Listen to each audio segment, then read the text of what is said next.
Salut à tous, c'est Kazin, j'espère que vous allez bien.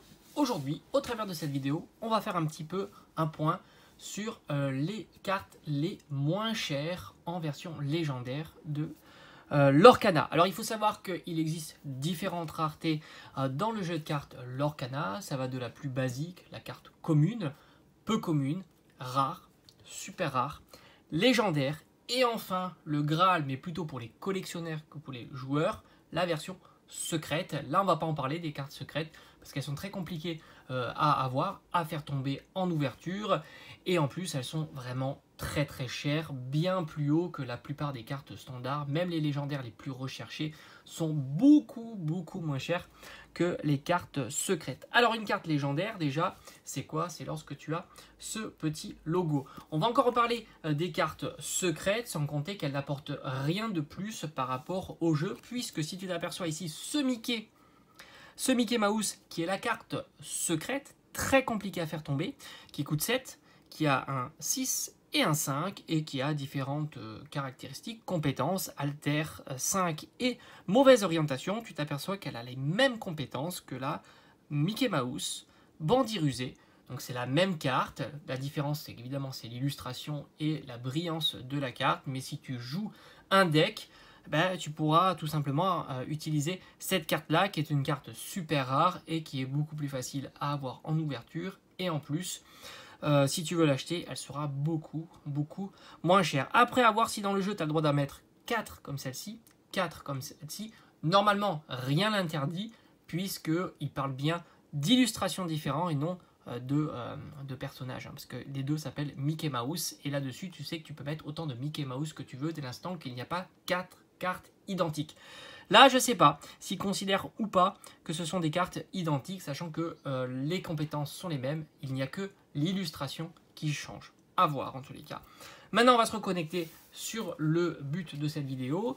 Donc, les 5 cartes les moins chères en légendaire. Et on commence par Gantu. C'est une carte que tu peux trouver pour 5 €. Et franchement, 5 € in légendaire, ça reste pas trop cher.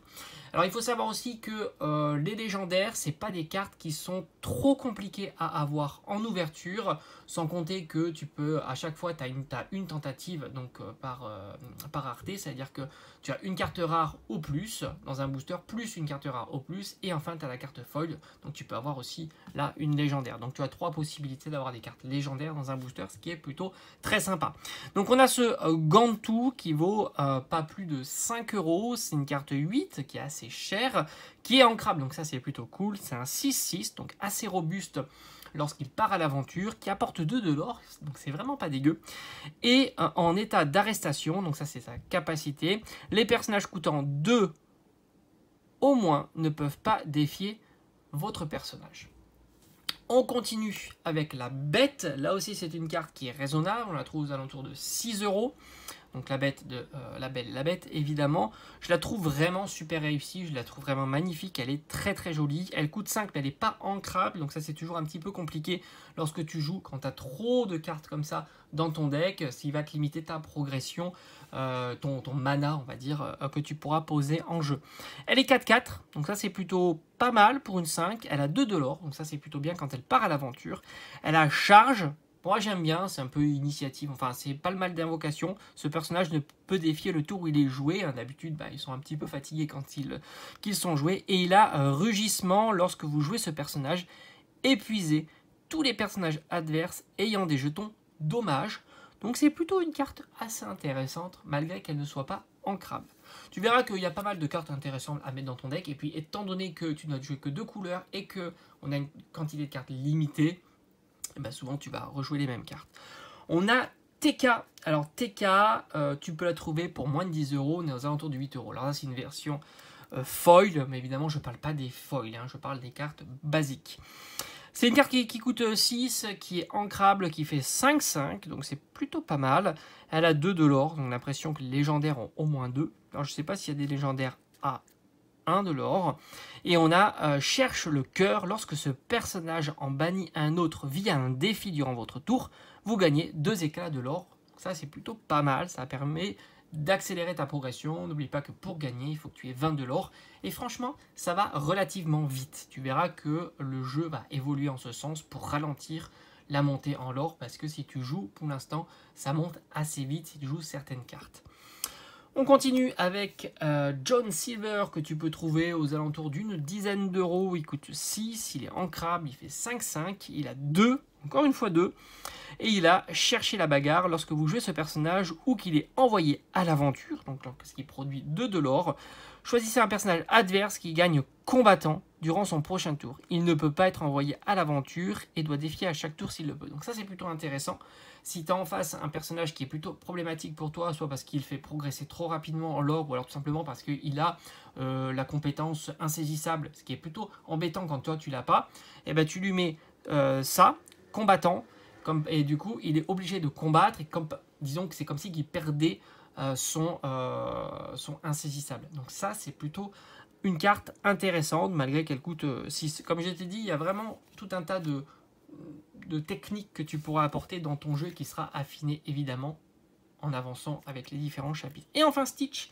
Stitch pour moins de 15 euros, on est aux alentours de 12-14 euros. Évidemment tout ça ce sont des prix qui fluctuent, hein. Il ne faut pas les prendre pour argent comptant, mais tout simplement une tendance. Voilà, ce sont les cartes les moins recherchées en tant que légendaire, et puis tu verras qu'il y a aussi les cartes les plus recherchées.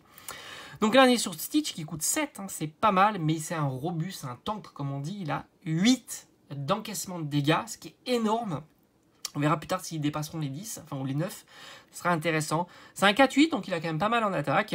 Cette fois-ci, il a 1 de l'or, donc comme quoi j'avais dit, hein, ils ont au minimum 2, non, celui-ci me prouve le contraire. Donc ça, c'est vraiment le point faible de la carte. Elle ne permet pas d'avancer très rapidement dans la quête de l'or. Il a Ohana comme capacité. Si vous avez au moins 2 autres personnages en jeu, lorsque vous jouez ce personnage, vous pouvez piocher 2 cartes. Ça, c'est très intéressant parce que tu verras que dans le jeu, tu peux manquer de cartes. C'est évidemment suivant la composition de ton deck. Si c'est des cartes, enfin, si ton deck est composé majoritairement de cartes qui nécessitent 1 ou 2 invocations, tu verras que plus tard, ça monte très très vite.